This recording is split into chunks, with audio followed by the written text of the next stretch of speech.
जब प्रोसेस से चलेंगे ना तो फिर अल्लाह हमारी ज़रूर साथ साथ मदद। पहले हमने सोचा कि डिस्पेंसरी बनाएं, लोगों के हेल्थ के जो इशू हैं उस पे हम काम करें। मेरी दुआ है मेरी फाउंडेशन पूरी दुनिया में फैल जाए।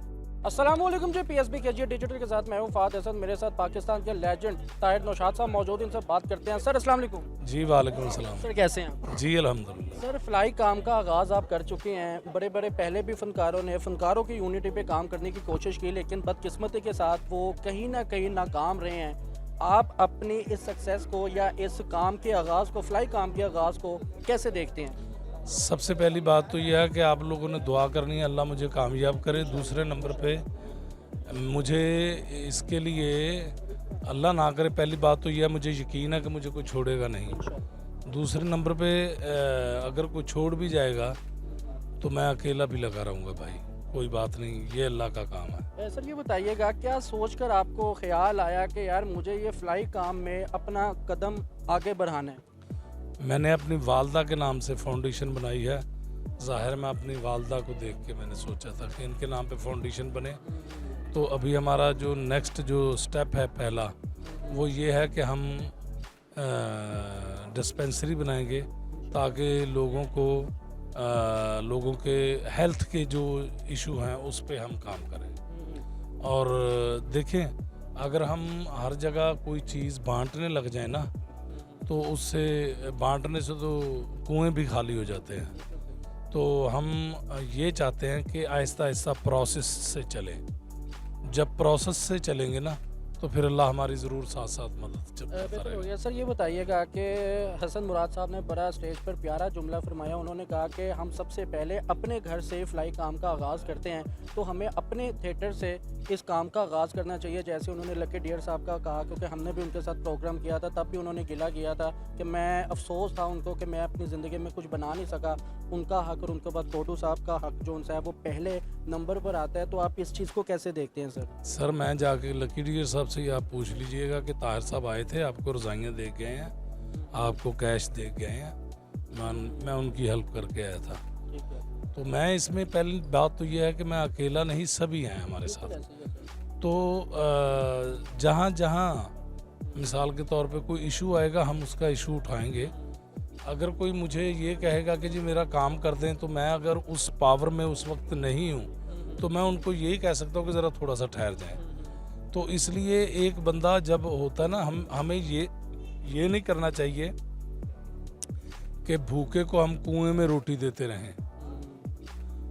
हम कुएं में से रस्सा डाल के उस कुएं में से उसे निकाल लें ताकि वो बाहर आके अपना कुछ कर सके, रोजगार मुहैया करने की आप हम कोशिश ये कर रहे हैं।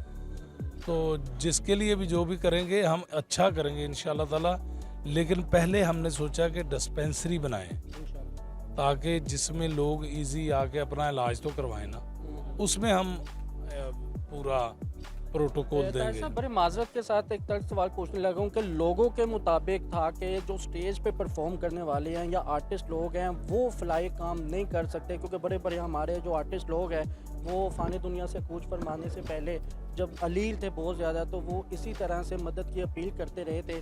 इस हवाले से ज़रा रोशनी डालिएगा। किसका नाम ले ज़रा? सर कमेंट्स आते थे जब हमने कुछ इंटरव्यू किस आर्टिस्ट का? जैसे उमर शरीफ साहब हो गए, तारक टैडी। उमर शरीफ साहब ने का कभी आपने सुना कि वो हेल्प मांग रहे थे? सर उन्होंने गवर्नमेंट से नहीं, मैं बताता हूँ। जी जी, कोई भी फनकार अपने आप को जलील नहीं करता। बिल्कुल ऐसे ही है।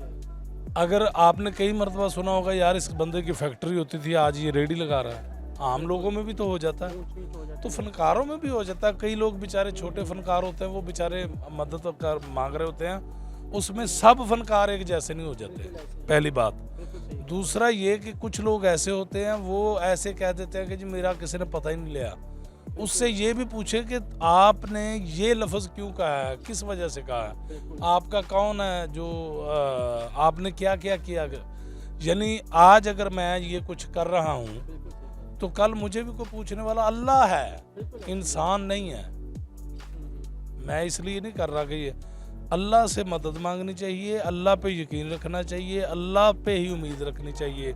इंसान कुछ भी नहीं कर सकता। ऐसा कोई ऐसी ख्वाहिश जो ज़िंदगी में अधूरी रह गई हो? मेरी दुआ है मेरी फाउंडेशन पूरी दुनिया में फैल जाए।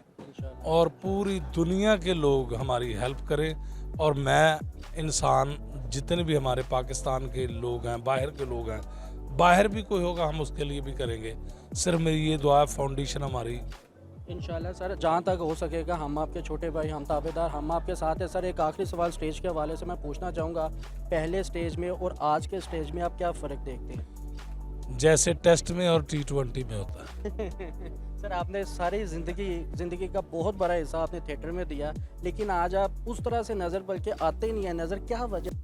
कुछ हद तक पीछे हटे हैं? नहीं नहीं, मेरा अभी भी ड्रामा लगा हुआ है महफिल में, अभी मैंने जाना है। लेकिन क्या वजह है, मतलब कि उस हिसाब से नज़र नहीं आते बहुत कम कम, क्योंकि आपने दूसरी एक्टिविटीज़ भी अपनी ज़िंदगी में काफ़ी अपना ली है। हाँ जी, हाँ जी, बिजनेस कर लिया, फिर उसके बाद ज़ाहिर है, बाकी मतलब कि लवाजमात। आपकी ये सेटिस्फेक्शन नहीं, आप इसके एक्टिंग और कॉमेडी के अलावा भी ज़िंदगी में कुछ करना चाह रहे हैं? कुछ है जो आप चाह रहे हैं कि कुछ अधूरा रह गया है मेरी ये ज़िंदगी? जो है मेरा जो अधूरा, क्योंकि आपने अपना बिजनेस भी किया, गारमेंट्स की हाँ जी, दुकान भी की, फिर उसके अपने बाद एनजीओ बनाई।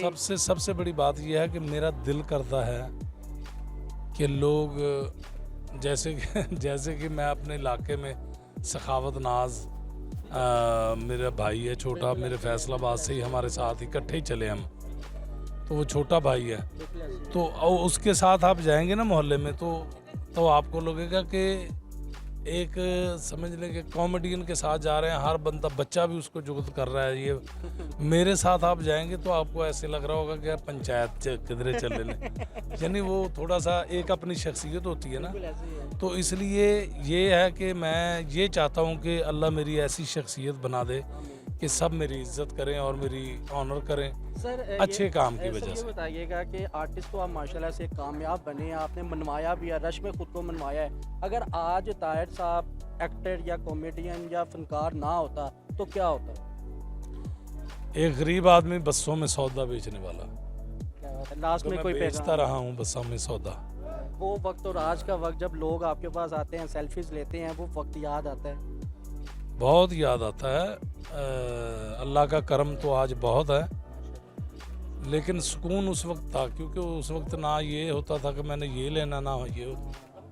मतलब बचपन में एक अभी होता था लालच कि हो मैं गया। जो कमावांगा तो मैं ये भी लवांगा, ये भी लवांगा। उस वक्त हम जब बसों में सौदा बेचते थे तो हमें पता था 50 रुपये दिहाड़ी कमानी है तो घर चले जाना, बस।